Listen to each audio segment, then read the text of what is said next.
Muito bem, queridos filhos e filhas da igreja. Quando uma pessoa está perto do fim de sua vida, suas últimas palavras significam mais que o normal. Porque normalmente a verdade e honestidade completas, porque nesse momento crucial da existência, não há mais nada a se perder. Isso geralmente dá às pessoas aquela liberdade sem peias de dizer o que realmente se encontra no mais recôndito de seus corações. Tanto é verdade que se uma pessoa está em seu leito de morte, as palavras que ela fala são consideradas tão honestas que podem até serem usadas no tribunal, o que no direito fica conhecido e classificado como declaração de morte. Pois bem, isso nos leva às palavras de Josué no capítulo 24 da nossa primeira leitura odierna. Este capítulo é a declaração de Josué no momento crucial da sua vida e de seu povo, já na velhice, pouco antes, portanto, da sua morte. E o versículo que nos chama a atenção, e é como que o leitmotiv desse domingo, é o seguinte, vamos dizer com o padre: mas eu e minha casa serviremos ao Senhor. Serviremos ao Senhor. E é muito interessante, porque mesmo depois de todas as maravilhas e prodígios que Deus havia operado em favor do povo dele, tirou o povo do deserto, libertou do faraó, abriu o mar vermelho, estava mais do que claro que esse Deus era o Deus poderoso e o Deus verdadeiro. Mas Josué, como um verdadeiro líder, quer extrair, isso é, tirar da boca de cada um dos seus liderados uma resposta. Se eles estão realmente dispostos, de verdade, a servir ao Deus único e verdadeiro, ou então viver na modinha dos pagãos, como a maioria da turma vivia. Naquela época as pessoas achavam mais fácil cultuar os ídolos, porque o ídolo era um Deus portátil de bolso, né? Então você fazia um ídolozinho assim de metalzinho, botava um zoinho nele de rubi, botava no bolso e mandava ele te obedecer. E esse Deus falso, que na verdade eram demônios, né? Eles obedeciam ao povo, mais do que o povo os obedecia. O Deus de Israel era um Deus muito exigente, ciumento, criterioso, às vezes dizia não. Então a maioria gostava de servir um Deus portátil, feito à própria imagem e semelhança, do que um Deus que tem personalidade. E o Josué percebeu que a turma ia escolher o caminho mais fácil se ele não tomasse a liderança. Então ele falou: eu quero ouvir da boca de vocês, quem que vocês querem? Viver como os pagãos ou nós vamos seguir esse Deus cujo caminho é árduo e difícil, mas vale a pena? E o povo disse: longe de nós vamos servir o Senhor. Pois bem, essa é a introdução. Também nós, ao sairmos das águas do batismo, como os israelitas, quando atravessaram o Mar Vermelho, professamos um dia solenemente a nossa fé. Se não foi você, meu filho, foi seu padrinho e sua madrinha no seu lugar, mas depois você voltou na igreja com 15 ou 16 para falar com a tua própria boca. Mas a verdade, contudo, é que essa escolha que nós fizemos por Deus, quando demos um brado, queremos Deus, essa escolha não foi e não é feita de uma vez por todas. Ela deve ser atualizada permanentemente, até porque não vivemos nessa terra, numa situação estática, e as circunstâncias mudam a todo momento, nos propondo a cada fase uma nova pergunta e um novo desafio. Chega uma fase em nossa vida em que a gente constata: agora que sabíamos todas as respostas, não é que mudaram todas as perguntas? De fato, em nosso batismo, primeira Eucaristia, Crisma, e uma vez por ano, no Sábado Santo, o padre nos faz diante de toda a assembleia uma pergunta solene. Parece que nós nem deveríamos respondê-la, porque nós já falamos quando fomos batizados. Todavia, a igreja nos pergunta novamente, e a pergunta é: credes em Deus Pai, Todo-Poderoso, Criador do céu e da terra? E o que a gente responde? Creio. Mas diante de algumas situações desafiadoras de nossas vidas, onde o caminho não é tão claro assim, o Senhor continua a nos perguntar: e diante dessa nova situação? E agora que não só as perguntas, como as respostas mudaram e você não tem certeza de muita coisa, Deus te pergunta: você continua crendo em Deus Pai Todo-Poderoso? É como se a igreja perguntasse: tua fé, agora que tudo mudou e ficou mais desafiador, ainda é a mesma?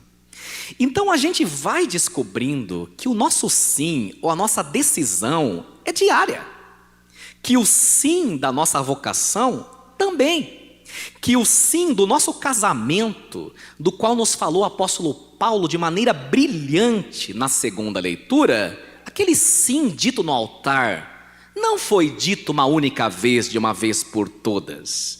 Que você não disse sim no altar somente naquele dia, mas deve continuar a cada dia, renovando a tua decisão, renovando a tua escolha, renovando os teus votos diante de novas e desafiadoras situações. Que você vai ter que dizer um sim à tua esposa diariamente e um sim ao teu marido diariamente, porque cada pessoa é um mistério e você não se casou com uma pessoa que você já sabe exatamente quem ela é. Quantas vezes, depois de 30 anos de casado, tua esposa ainda te surpreende e fala: mas você gosta disso? Caramba, dormindo 30 anos na mesma cama, você não sabe. Porque você está diante de um mistério maravilhoso. Guardem uma coisa que vou dizer a vocês. Sabe quem somos nós na perspectiva da fé, gente, da teologia? Isso é muito profundo, tá? Presta atenção no que eu vou dizer. Vou falar de uma forma bem clara. Você é uma palavra. Presta bem atenção no que eu estou dizendo, hein? Você é uma palavra que Deus pronunciou no tempo e não vai pronunciar nunca mais. Guarde isso. Você é uma palavra que Deus pronunciou dentro do tempo e que Ele não vai abrir a boca para pronunciá-la nunca mais. Porque você é único, exclusivo e irrepetível. Você é uma palavra de Deus que se concretizou no tempo. E guarde, Ele não repete mais esta palavra. E justamente por isso, cada pessoa com a qual nós nos relacionamos, ela é um mistério. E por isso então que nós temos de reinventar a nossa resposta, a nossa relação, se nós quisermos fazer 25, 50 e 60 anos de casado com uma pessoa. Você vai cair na conta de que você tem que se casar várias vezes, com o mesmo marido, com a mesma mulher. E naquele dia difícil, que dá vontade de jogar do 5º andar, hoje eu renovo meus votos, mais uma vez, amor, né? E aí você cai na conta de que o amor, muito mais do que um sentimento, portanto, o amor é uma decisão. Porque o sentimento é volúvel, meu filho. Uma hora você quer uma coisa, outra hora você não quer mais. Quando as pessoas chegam para mim com aquela fatídica história, né? Sabe que cada 10 pessoas que procura padre, 8 é problema no casamento. Parece piada, mas não é. Cada 10, 8. E a frase mais clássica que padre escuta é essa: ai, padre, vou terminar meu casamento porque o sentimento acabou. Olha que bom, Alice, no País das Maravilhas. Porque se tem uma coisa que vai acabar, é o sentimento. Quando o sentimento acabar, a pessoa fala para mim: sentimento acabou, aleluia. Então está na hora de começar a amar e carregar a sua cruz, né? Porque sentimento é coisa de adolescente. Sentimento é aquela coisinha de coração na garganta, mãozinha tremenda. Ai, ela pegou na minha mão, ai que lindo, né? Depois você partilha escova, pasta de dente, né? Briga se a tampa do vaso está para cima ou para baixo. Agora está na hora de amar. Quando o sentimento acaba, começou a hora de amar, porque o amor não pode ser um sentimento volúvel, que uma hora, portanto, você sente, outra você não sente mais. Você decidiu, fez uma escolha. Então veja, a decisão consiste, a nossa vida consiste em mais do que ser guiado pelas suas emoções. Você precisa aprender a ser guiado pelas tuas Decisões. Você já decidiu, criatura. E se não decidiu, para de enrolar. Muito bem, vamos lá, porque eu tenho que ser conciso.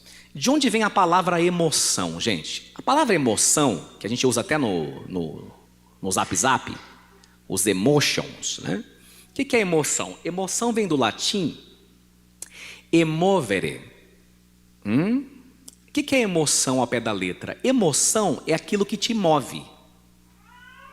A emoção em si, vamos dar um exemplo de emoção aqui, vamos puxar pela cabeça. Ó. Raiva, que mais? Alegria, que mais? Tristeza, inveja. A emoção nela mesma, em si, ela não é nem boa nem má.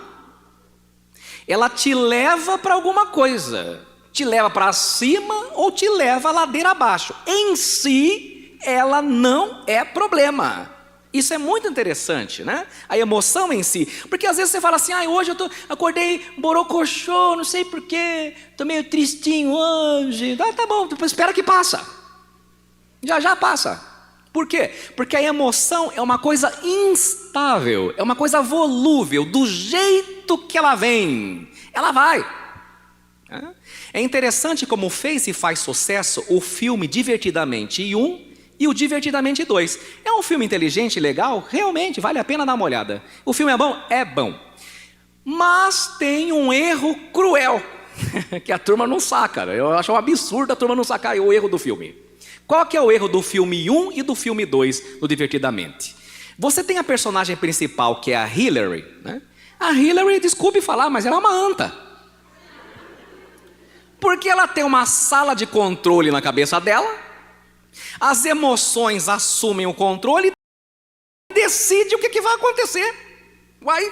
Né? Então agora vai ser a raiva, daqui a pouco vai ser a tristeza. Então isso daí fere o conceito de livre-arbítrio do cristianismo, o conceito básico de liberdade.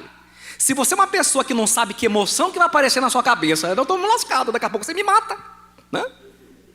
Deixa eu explicar para você, por exemplo.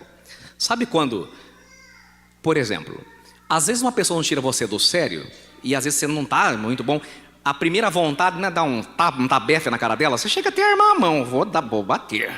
Aí você fala, não, sou católico, pá, devaguinho. Guarda a mão no bolso, não. Isso é exercer a liberdade, o livre-arbítrio. Você sentiu vontade, mas você pecou? Não, porque para ser pecado você tem que deliberar. Não existe pecado se você não delibera. Olha que interessante. Então às vezes eu vejo vocês nervosos, preocupados aí. Eu estou sentindo umas coisas estranhas. Não tem problema sentir não, filho, o problema é fazer. O problema é fazer. Porque São Paulo apóstolo vai dizer que nós temos paixões e emoções desgovernadas, desencontradas diante de nós. Aí você pega a personagem principal, a Hillary, portanto, ela não escolhe nada. É a próxima emoção que vai decidir o que eu vou fazer. Presta atenção, se você for uma pessoa guiada somente pelas suas emoções, você se torna duas coisas. Ou você é bicho, guiado pelos instintos, ou adolescente, e não tem capacidade ainda para escolher. Adolescente é guiado pelas emoções. Está entendendo? Você deve ser guiado pela sua razão, pela tua capacidade de escolher e de escolher bem. E o que é a liberdade cristã? A liberdade cristã consiste não só em escolher, meu filho e minha filha, consiste em escolher bem. É aí que está a diferença, né? Então as pessoas fazem uma confusão danada. Então, assumir a sala de controle e não ser um zumbi alienado, né, que está à mercê da próxima emoção ou do próprio sentimento que vai aparecer. Se você se tornar uma pessoa guiada somente pelas suas emoções ou sentimentos, haverá dias nos quais você não vai trabalhar, porque simplesmente hoje eu não vou. Liga para o chefe, hoje eu não estou com vontade. Você não vai, né? Você tem um sentimento de pagar os boletos? Eu não quero, não gosto, mas eu pago, porque se eu não pagar estou lascado, né? Tem que pagar, né? Você não vai à missa também, porque você não vai sentir vontade. Você não vai rezar porque você não está com vontade. Você não vai confessar. Não tem gente que só vem à missa quando dá vontade. Você é uma biruta de aeroporto. Onde o vento bate, você vai. Você é uma pessoa guiada pelos seus instintos. Você não tem maturidade emocional, inteligência emocional. Porque você tem que vir à missa, principalmente naquele dia que você não tem a menor vontade. É aí que a missa tem valor. Agora quando está gostoso, o clima está legal. Até eu, bota 3 missas aí. Está entendendo? Agora aquele dia que é difícil, rolar da cama, acordar cedo, botou a Alexa para tocar 3 vezes o despertador, fala que eu não vou. Se você for uma pessoa guiada somente pelas suas emoções, desculpe a sinceridade, o bom português, você está lascado. Nem no seu casamento você vai parar, porque vai ter dias em que você pode estar casado e estar enganado, se apaixonar por uma mais nova, largar tudo e lascar com o presente que Deus te deu. Porque a decisão e o sim são diários. E agora vamos terminar com um exemplo. Há um tempo atrás, no mês de julho, o seminarista Marcelo, o Márcio e eu, nós fomos lá no Campo do Jordão dar um rolê, né? Aí achamos um parque lá, chama Parque Bambuí, e fizemos uma loucura de entrar num barquinho mequetrefe. E uma mocinha ainda deu para nós uns coletes tudo furado, arrebentado, né? Tanto é que quando eu tirei foto, até botei uma figurinha na frente para a turma não ver que estava tudo esfolado, né? Entraram os 2 e eu, né? Bota a foto aí que eu vou provar. Olha lá. No barco. Aí você fala, cadê o padre? Eu estou lá atrás, igual aquelas madames assim, vai lacraia, vai. Né?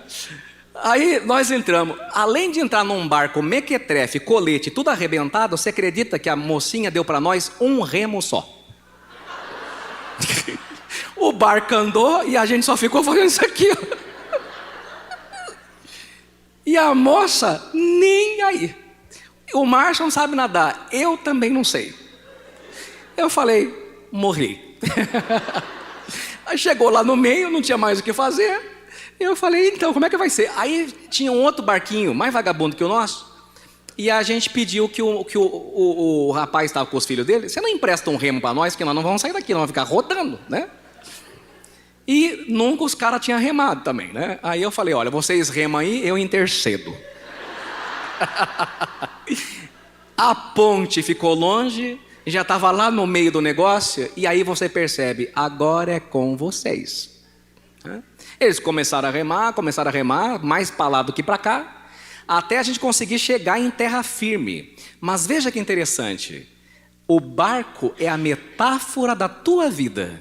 Deus direciona o barco, mas remar cabe a você. Se você não remar e direcionar a tua vida com boas escolhas, você não vai chegar a lugar nenhum e ninguém vai andar lá, exceto Jesus, né? Vai andar sobre as águas e vai lá te resgatar. É você que precisa voltar. Você tem uma história, você tem uma vocação, você tem uma vida, é o barco. Tem o lago e tem o vento. Mas se você não remar e não fizer o esforço de escolher, de cortar aquilo que não acrescenta na sua vida, você simplesmente não vai chegar a lugar algum. Porque o Deus que direciona o barco não rema por você. Podemos concluir. Jesus hoje no Evangelho faz uma pergunta, né, aos seus interlocutores para lhes provocar uma decisão. Porque bem mais do que a tua emoção, Jesus quer a tua adesão. E ele pergunta, vocês também querem ir embora? É uma pergunta forte. Hoje também para vocês catequistas. Está perguntando para vocês. Você que fala várias vezes que vai largar, que vai largar, que vai largar. Está perguntando para você. Quer ir embora? Espero que a tua resposta seja inteligente como a de Pedro. Há pessoas que se queixam que gostariam de ter uma vida diferente, mas não fazem nada para mudar e ter essa vida diferente. Há pessoas que reclamam do trabalho, reclamam do chefe da empresa, mas não se preparam para ter um novo emprego. Tem gente que reclama que nunca passa num concurso, mas não estuda de maneira adequada. Tem gente que reclama que não conseguiu até hoje ser feliz no amor, mas é ciumenta, insegura, pegajosa, chata e não abre mão do relacionamento abusivo e tóxico na qual ele e ela entraram.